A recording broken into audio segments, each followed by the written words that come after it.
यह बात है उस समय की जब big bull Harshad Mehta share market से खेल रहा था और इसी खेल में भास्कर कुमार मलाई ढूंढा। अगर आप में भी पैसे कमाने की भूख है तो यह फिल्म लकी भास्कर आपके लिए है। भास्कर सुबह की सैर करने के बाद दूध लेकर घर जा ही रहा था, तभी CBI officer Lakshman Rao and team ने उसे रोका और अपने साथ बैंक ले गए। भास्कर पर बैंक फंड का दुरुपयोग जैसे कई गंभीर आरोप लगे थे। कुछ सीबीआई वाले उसके घर भी पहुंच चुके थे। आज जो हो रहा है उसकी शुरुआत 1989 में ही हो चुकी थी। भास्कर मुंबई की मगधा बैंक में कैशियर का काम करता है और एक खुशमिजाज व्यक्ति है। बैंक के रीजनल मैनेजर हिमांशु ने उसे ज्यादा काम करने के बदले असिस्टेंट रीजनल मैनेजर बनाने का लॉलीपॉप दिया है। वहीं वॉल्ट मैनेजर नारायण बैंक में देर से आने और जल्दी जाने के लिए मशहूर हैं। इन्हीं की देखरेख में पैसे निकाले और रखे जाते हैं, पर यह भास्कर पर अंधा भरोसा करते हैं। बैंक के मुख्य कर्ता धर्ता है जीएम विनोद और एजीएम श्रीकांत। भास्कर अपने काम की वजह से पिछले 3 सालों से बैंक का बेस्ट एम्प्लॉई है। उसका सपना है बैंक द्वारा जब्त की गई फोन के सिलसिले में भास्कर से बात करने आया, मगर उसके पास रखने के लिए कुछ नहीं था। भास्कर जिस जगह रहता है वहाँ के लगभग हर इंसान से उसने कुछ ना कुछ कर्जा ले रखा है, सबसे ज्यादा पटेल भाई से। पटेल ने उसे आखिरी चेतावनी दी और जाने दिया। भास्कर एक पुराने मकान में रहता है। एक छोटा भाई जो इंजीनियरिंग कर रहा है और छोटी बहन जो कॉलेज में है। माँ पहले ही गुजर गई थी। पिता प्रहलाद कुमार कभी टॉप के सीए हुआ करते थे, फिर नए व्यापार में दोस्तों ने धोखा दिया और तब से उनकी बोलती बंद हो गई। भास्कर का एकमात्र सहारा है उसकी पत्नी सुमति। वो खाना बनाने में निपुण और अपने फूड बिजनेस का सपना लिए जी रही है। भास्कर का एक प्यारा सा बेटा कार्तिक भी है। आज सुमति के भाई के लड़के का जन्मदिन है। कपड़ों के अभाव में कार्तिक को हर बार एक ही टी शर्ट पहन के जाना होता है। माँ ने कहा हीरो लगोगे। कपड़ों के बाद समस्या थी गिफ्ट की, लेकिन इतने पैसे कहाँ? तो सुमति ने कार्तिक का एकमात्र खिलौना एजे गिफ्ट दे दिया।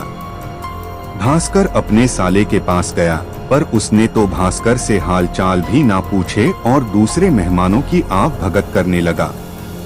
किचन में सुमति की माँ अलग दिमाग खराब कर रही थी। हद तो तब हो गई जब वह बोली, तू यहाँ आ, हम तेरी दूसरी शादी करवा देंगे। सुमति गुस्से में बाहर आई तो देखा उसकी भाभी कार्तिक को और केक देने से मना कर रही थी। सुमति ने कार्तिक से प्लेट नीचे रखने को कहा और भास्कर से जाकर कहा, चलो चलते हैं। वे लोग बिना कुछ खाए ही वहां से चले गए। रास्ते में वे एक जगह वड़ा पाव खाने रुके, पर भास्कर के पास सिर्फ 2 ही वड़ा पाव के पैसे थे। लेकिन दुकान वाले को उस पर दया आ गई और एक वड़ा पाव फ्री दे दिया। भास्कर ने अपने हिस्से का भी कार्तिक को दे दिया। कार्तिक तो खुश हो गया, पर सुमति बहुत दुखी थी अपने घर वालों के भेदभाव पूर्ण व्यवहार पर। वो कहने लगी, हमारे पास पैसे नहीं है, इसलिए ना प्यार मिला ना सम्मान। सुमति और भास्कर कॉलेज से ही एक दूसरे को पसंद करते थे और घर वालों के विरोध के बावजूद सुमति ने भास्कर से शादी की थी और इतनी आर्थिक तंगी के बावजूद उसे भास्कर से कभी कोई शिकायत नहीं रही। भास्कर को लेनदार से छुप पड़ रहा था। अपने सारे कर्जे चुकाने और अमीर होने की उनकी आखिरी उम्मीद असिस्टेंट रीजनल मैनेजर की पोस्ट थी, जिसके लिए भास्कर जी तोड़ मेहनत कर रहा था। अगले दिन कैफे में फिर एंथोनी मिला लोन के लिए। उसने बताया, मलेशिया का एक जहाज है जिस पे मेरे 30 टीवी रखे हैं। उन्हें छुड़ाने के लिए मुझे 1 लाख रुपए चाहिए। भास्कर ने तो मना कर दिया, पर सांबा ने उसे अपने साले से उधार लेकर 10% ब्याज पर देने का आइडिया दिया। एंथोनी तुरंत बोला, चलेगा सर, और अपना काट दिया। घर से निकलते समय पटेल ने उसे पकड़ लिया और बोला, बटुआ निकाल और पैसे दे। भास्कर को मजबूरन बटुआ देना पड़ा, जो कि खाली था। पटेल और गुस्सा हो गया। फिर उसे स्कूटर दिखा तो वो उसकी चाबी मांगने लगा और जोर जबरदस्ती में उसने भास्कर का जेब ही फाड़ दिया। फिर को जल्द ही बैंक जाना था, पर ना जाने का साधन बचा था और ना जेब में पैसे, और जेब ही कहाँ बची थी। वह पैदल ही भाग कर जाने लगा। बैंक पहुंचा तो जीएम विनोद उस पोस्ट पर जाने वाले का नाम घोषित कर रहे थे। बताया, मैंने पूरी कोशिश की, पर आखिरी फैसला जीएम विनोद के हाथ में था। भास्कर की आखिरी उम्मीद भी खत्म हो गई। कैफे में सांबा ने बताया कि हिमांशु ने तेरा नाम ही नहीं रिकमेंड किया, क्योंकि वे दोनों बंगाली हैं, इसलिए उसका प्रमोशन किया। भास्कर का खून खोल गया। वो सीधे हिमांशु के पास गया और सारी भड़ास निकाल दी। अब हिमांशु की बारी थी। वह बोला, तुम्हें इतना लोन मैंने दिलवाया और क्या मुझे नहीं पता तुम कैफे में बैठकर कौन सा साइड बिजनेस करते हो? मैं यह सब जीएम को बताऊंगा। भास्कर को समझ आया कि उसने क्या कर दिया। भास्कर ने अपना मुंह धोया और सब कुछ भूलकर फिर से काम पे लग गया। आखिर इसके अलावा और कोई भी तो नहीं था। आज प्रमोशन तो गया ही, ऊपर से हिमांशु उसकी ड्रीम कार भी ले उड़ा। उसने से कुछ नहीं खाया था तो सांबा उसे कैफे ले गया। वहां एंथोनी फिर आ गया। भास्कर ने उसे अपने पास बैठाया और पूछा, अगर आपके पास 1 लाख रुपए हो तो आप क्या करेंगे? वो बोला, 2 घंटे में डबल करके लाऊंगा सर। भास्कर ने तुरंत अपने बैग से नोटों की गड्डी निकाली और रख दी एंथोनी के हाथ में और कहा, जितने का भी मुनाफा उसमें से मुझे और सांबा को 20% देना होगा। मगर यह पैसे आए कहाँ से? वहाँ से वे तीनों साथ में चले। रास्ते में एंथोनी ने बताया, महंगे ब्रांड के जो टीवी यहाँ 40 से 50 हजार के मिलते हैं, वो दूसरे देशों में 8 से 9 हजार में मिलते हैं, क्योंकि हमारी सरकार कई तरह के टैक्स लगाती है। टैक्स से बचने इन चीजों को स्पेयर पार्ट्स बताकर लाया जाता है और थोड़ी जान पहचान से इसकी जांच से बच सकते हैं। पर अपने घर उतर गया, पर सांबा एंथोनी के साथ ही गया। घर गया तो सुमति बाहर खड़ी थी। उसे पटेल के स्कूटर ले जाने वाली बात पता चल गई थी। भास्कर बोला, प्रमोशन भी गया हाथ से। उन दोनों को गए बहुत देर हो गई थी, पर अभी तक कोई खबर नहीं, जबकि बात 2 घंटे की हुई थी। भास्कर के मन में कई तरह के ख्याल चल रहे थे और फिर रात को सुमति ने बताया, सांबा आया है। बाहर देखा तो दोनों खड़े मुस्कुरा रहे थे। टीवी बेचकर पूरे 2.5 लाख का मुनाफा हुआ था। भास्कर को मिले 25 लाख रुपए उड़ा लिया। सुमति को समझ नहीं आया कि पैसे कहां से आए। भास्कर ने बैंक से जो 2 लाख लिए थे, उस दिन रजिस्टर में 2 लाख की एंट्री कम की थी, जो कि उसने काउंटर पर वापस रखकर अगले सोमवार एडजस्ट कर दिए और ऐसे एक छोटा सा स्कैम सफल हुआ।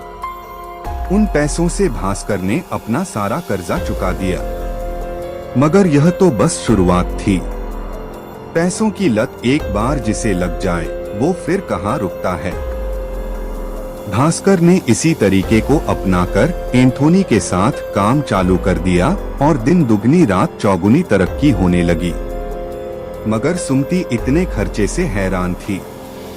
एक दिन उसने पूछ लिया, प्रमोशन ना मिलने के बाद भी तुम्हारे पास इतना पैसा कहाँ से आया? तब भास्कर ने उसे झूठ बोला कि मैं एंथोनी के साथ इंपोर्ट एक्सपोर्ट का व्यापार कर रहा हूँ और उसी से मैंने सारा लोन भी चुका दिया। सुमति बहुत खुश हुई। उसने कहा, अगले हफ्ते कार्तिक का जन्मदिन आ रहा है, तो इस बार हम भी सबके साथ मनाते हैं। जन्मदिन पर सभी को बुलाया गया। रिश्तेदार भास्कर की तरक्की देखकर जल रहे थे और बैंक वाले अचंभे में थे, लेकिन काम ऐसा था कि सभी को खर्चे के बारे में झूठ बोलना पड़ रहा था। उसके पिता यह सब नोटिस कर रहे थे। पार्टी खत्म हुई और सबके जाने के बाद एंथोनी ने बताया कि वह अपने बेटे के पास अमेरिका जा रहा है। हमेशा के लिए। लेकिन खाली हाथ नहीं, उससे पहले एक बड़ा हाथ मारने का सोचा है, लेकिन उसके लिए 10 लाख चाहिए होंगे।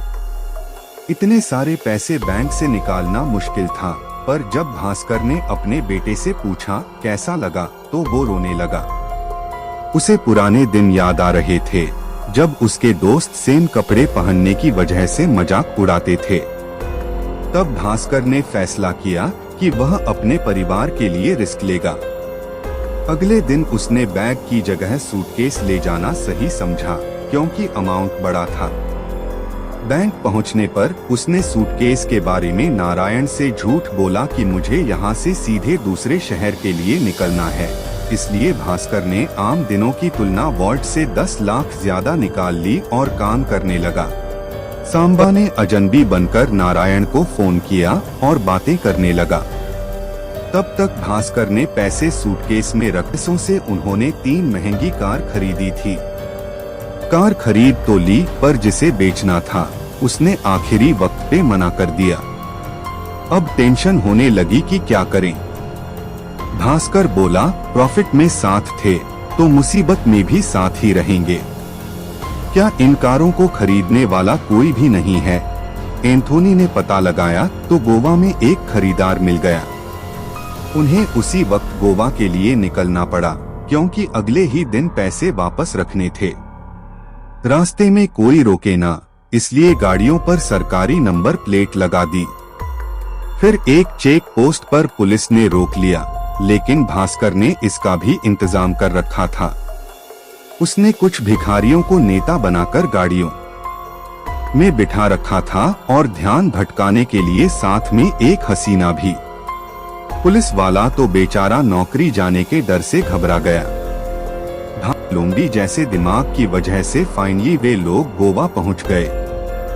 दोनों दोस्तों के हिस्से में 5 लाख रुपए आए थे। भास्कर ने भिखारियों को भी 1 से 1 लाख दिए और मदद के लिए धन्यवाद भी कहा। फिर वहां से वो बॉम्बे एयरपोर्ट आ गए। एंथोनी अपने पैसे लेकर अमेरिका चला गया और भास्कर बैंक के पैसे लेकर बैंक आ गया। पर वहां तो पहले से पुलिस मौजूद थी। क्या सभी को स्कैम के बारे में पता चल गया?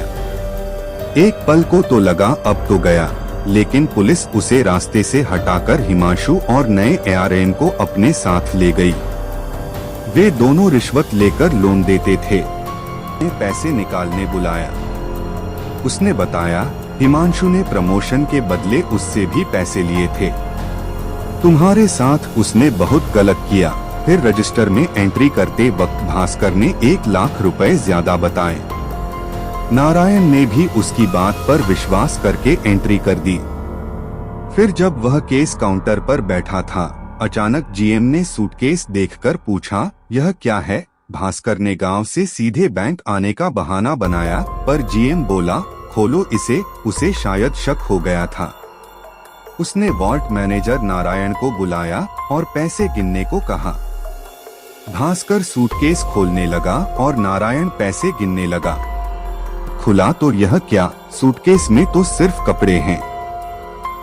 नारायण ने बताया, पैसे भी पूरे हैं। दरअसल भास्कर ने आते से ही पैसे निकालकर ऊपर रख दिए थे और बाद में नारायण ने उनको जोड़कर पूरे बता दिए। हिमांशु स्कैम के बाद से ही जीएम का किसी पर भी विश्वास नहीं रह गया था। अगले दिन जब वह बैंक पहुंचा तो मालूम हुआ चेयरमैन सर आए हैं और बैंक ने हिमांशु की गाड़ी भी जब्त कर ली थी। उन्होंने भास्कर को अपने पास बुलाया। अंदर सारे अधिकारी बैठे थे। चेयरमैन ने बताया, हिमांशु स्कैम की वजह से बैंक की प्रतिष्ठा कम हुई है, इसलिए हम कुछ लोगों को नौकरी से निकाल रहे हैं। भास्कर डर गया, पर चेयरमैन बोले, कुछ लोगों के प्रमोशन भी होंगे। फिलहाल रीजन मैनेजर और एजीएम की पोस्ट खाली है, क्योंकि वे बेंगलोर ब्रांच में शिफ्ट हो रहे हैं। इतने सालों के इतिहास में कोई जूनियर लेवल का कर्मचारी सीधे सीनियर मैनेजमेंट लेवल पर प्रमोट नहीं हुआ। बधाई हो भास्कर, अब तुम हो मगधा बैंक कोलाबा ब्रांच के नए एजीएम। तुम्हारी तनख्वाह होगी 1,95,000। क्या तुम्हें और कुछ चाहिए? तब भास्कर ने अपनी पसंदीदा कार मांग ली और उसी कार से अपने घर गया। घर जाकर प्रमोशन की खबर सुमति को सुनाई, वह भी खुश हो गई। पर असली कहानी तो अब शुरू होगी। भास्कर के बैंक खाते की डिटेल्स देखकर लक्ष्मण राव का दिमाग ही घूम गया। एक साधारण से बैंक एम्प्लॉय के अकाउंट में 1 रुपया करोड़। इसके पीछे की कहानी कुछ इस तरह है। जब भास्कर एजीएम बना तो चेयरमैन ने उसे एक महत्वपूर्ण काम दिया, क्योंकि जीएम विनोद बेंगलोर ब्रांच को सेटअप करने में लगा था। यह काम था हर्षा मेहरा से लेन देन। जब कोई बैंक किसी बैंक से लोन लेती है तो बीच में एक ब्रोकर लगता है। यह ब्रोकर था हर्षा मेहरा। हर्षा मेहरा की कंपनी है ग्रोहाई। उसका असिस्टेंट सूरज कटारी बैंक से बीआर लेकर आता था, जिसके आधार पर पैसे हर्षा के अकाउंट में भेजे जाते थे और हर्षा के अकाउंट से कटारी बैंक में। इसमें हर्षा को कुछ प्रतिशत कमीशन मिलता है। मगर भास्कर को एक दिन पता चला कि जो पैसे मगधा बैंक से हर्षा के अकाउंट में भेजे जा रहे हैं, वो कटारी बैंक के बजाय ग्रोहाई के अकाउंट में जा रहे हैं। और इसीलिए सूरज ने भास्कर कर कमीशन को पैसों को ज्यादा बार लॉटरी से व्हाइट मनी में बदलने से प्रॉब्लम हो सकती थी, इसलिए उन्होंने मनी लॉन्ड्रिंग का सहारा लिया। विदेश में इसी काम के लिए कई कंपनियां बनाई गई हैं, पर इस काम के लिए भास्कर के पास भी कोई कंपनी होना जरूरी था। तो उसने सुमति का सपना पूरा करते हुए अचार बेचने का बिजनेस शुरू करवा दिया और उस लड़के को काम पर रख लिया। फिर विदेश की उन फर्जी कंपनियों से अचार के ऑर्डर आने लगे और पैसा सफेद होने लगा। भास्कर का अहंकार भी बढ़ता जा रहा था। अपनी गाड़ी बीच रास्ते में खड़ी करने के लिए उसने मोहल्ले वालों को पैसे देना शुरू कर दिया। वह सुमति से भी अकड़ कर बात करने लगा था और नारायण सर के सेकंड हैंड स्कूटर की मिठाई खाने से भी मना कर दिया। एक दिन पटेल उसकी गाड़ी के सामने स्कूटर ले लेकर आ गया और फिर भास्कर का गुस्सा फूट पड़ा। उसने पटेल का स्कूटर तोड़ दिया और लड़के से कहा, 10,000 दे देना इसे। सुमति ने कहा, यह क्या कर रहे हो तुम, इतने घमंडी कैसे हो गए? भास्कर बोला, मैं बुरा नहीं हूँ, बस अमीर हो गए। एक दिन कटारी बैंक का जीएम हरिहरन उसके पास आया। भास्कर उसी के बीआर पर काम कर रहा था।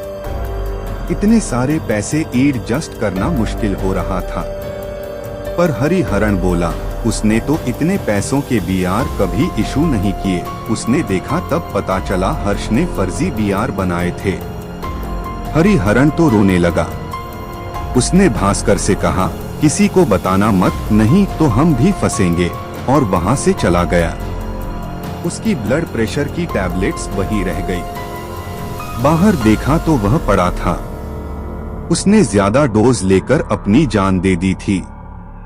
हॉस्पिटल में सूरज भी आ गया। सांबा ने जिस नए ट्रेडर के साथ काम चालू किया था, उसने धोखा दिया और सारे पैसे चले गए। वो बर्बाद हो गया था। इधर सुमति के भाई के भी बुरे दिन चल रहे थे। वो भास्कर से मदद मांग रहा था।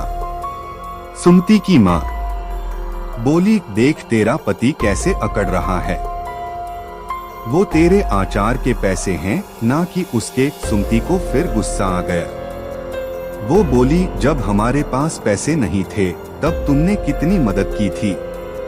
केक खिलाना भी भारी जा रहा था और अब तुम चाहती हो मेरा पति तुम पर लुटा दे सारे पैसे। भास्कर उसे ले जाने लगा तो उसकी माँ बोली, भूल मत, तुझे फूड बिजनेस का आइडिया मैंने ही दिया था। आहत होकर सुमति ने अपनी दुकान पर जाकर तोड़-फोड़ मचा दी। उसे दुख इस बात का नहीं था कि माँ ने उल्टा सीधा बोला, बल्कि इस बात का था कि भास्कर अब बदल गया था, लोगों का दिल दुखाने लगा था। सुमति ने कहा, मुझे मेरा पुराना भास्कर वापस चाहिए। फिर जब भास्कर उसे मनाने गया तो पीछे से पापा ने कहा, मुझे तुमसे बात करनी है। कार्तिक ने पहली बार दादा की आवाज सुनी थी। उन्होंने पूछा, यह सब क्या है? भास्कर बाकी लोगों की तरह उन्हें भी झूठ बोलने लगा, पर उसका बाप कभी टॉप का सीए था, उन्हें सब पता था। वह कौन सा खेल खेल रहा है। शुरू में यह सब परिवार के लिए ही करते हैं, पर फिर उसी को भूल जाते हैं। तुम्हें इसकी लत लग गई है, अब रुक जाओ, भास्कर ने कहा। ठीक है, सुमति को भी सब सच पता चल गया था। भास्कर ने फूड की दुकान बंद कर दी और अपने सारे धंधे भी, और सूरज को उसने भगा दिया। जीएम और चेयरमैन उसे फोन कर हर्षा के बीआर क्लियर करने का दबाव डालने लगे, पर भास्कर उनके कहने पर भी नहीं कर रहा था। अब वह सब सही करने में लगा था। छोटे भाई को विदेश में ही घर खरीदने के पैसे दे दिए और अपना घर बहन के नाम कर दिया। यही नहीं, साले की भी मदद की और अपने दोस्त सांबा को उसके साथ काम पर लगा दिया। अपनी पुरानी कार नारायण सर को फ्री में दे दी और पटेल को स्कूटर दे दिया। ऐसे करके भास्कर ने सुमति को आखिरकार मना ही लिया। अगले दिन जीएम विनोद ने कहा, सूरज के बीआर क्लियर कर दो, पर भास्कर ने मुंह पर मना कर दिया और कहा, आप किसी इंसान के पिए के सामने मुझसे ऐसे बात मत कीजिए। विनोद ने धमकी दी तो भास्कर ने अपना इस्तीफा दिखा दिया और बाहर जाकर सबके सामने कहा, जिस बैंक ने मुझे इतना कुछ दिया उसके साथ धोखा नहीं कर सकता, मैं जा रहा हूँ। और अगले ही दिन उसे सीबीआई ने पकड़ लिया। लक्ष्मण बोला, हमें कोई गड़बड़ तो नहीं मिली, पर फिर भी अगर हम ईडी को केस दे दें तो तुम्हारे सारे अकाउंट फ्रीज हो जाएंगे, एक पैसा नसीब नहीं होगा। फिर चक्कर काटते रहना ईडी के। भास्कर को ठंड में पसीना आ गया, लेकिन इससे बचने का एक तरीका है, तुम्हें अपने 1 करोड़ रुपए ग्रो हाई के अकाउंट में डालना होगा। तब समझ आया कि इस सब के पीछे चेयरमैन का ही हाथ था। वो भास्कर के पैसों से बैंक की भरपाई करवाना चाहते थे। विनोद ने बताया, इसका बैंक बैलेंस देखकर तो मुझे जलन होने लगती थी। चेयरमैन ने भास्कर के दिमाग की तारीफ की। उन्होंने बताया, हम सब हर्षा के साथ शामिल थे और वो फर्जी बीआर भी हमने ही बनाए थे, लेकिन हर्षा की भूख बढ़ती ही गई। हमें नहीं पता था कि प्रॉफिट के साथ रिस्क में भी भागीदार बनना पड़ेगा। तुम्हें जब स्कैम का पता चला तो तुमने दिमाग से काम लेते हुए पहले अपना पेट भर लिया, पर हरिहरन की मौत के बाद तुमने सब बर्बाद कर दिया और रिजर्व बैंक में शिकायत भी कर दी। अब भरपाई तुम्हारे पैसों से होगी। भास्कर ने चेक पर साइन कर दिए और चेयरमैन से कहा, सही खेल गए सर। वे दोनों बात करने लगे कि अब यह घर जाएगा और चुपचाप सो जाएगा, पर उसके मन में कुछ और ही था। अगले दिन सूरज चेक लेकर आया। जीएम ने कहा, क्या समस्या से है, क्लियर कर दो। लेकिन तब पता चला भास्कर तो 10 दिन पहले ही अपना अकाउंट बंद करवा के सारे पैसे घर ले गया था, पर कंप्यूटर पर तो अकाउंट में पैसे दिख रहे थे। तो उस जमाने में यह सब अपडेट होने में 1 महीना लगता था। मतलब उन सबका मोए मोए हो गया और भास्कर अपने परिवार समेत फुर्र हो गया। उसके पिता ने सलाह दी थी देश छोड़ने की, तो वे लोग अमेरिका चले गए और रिजर्व बैंक ने हर्षा समेत सारे स्कैमर्स पकड़ लिए। लक्ष्मण ने बताया कि उसने किस तरह की प्लानिंग की थी शुरू से ही।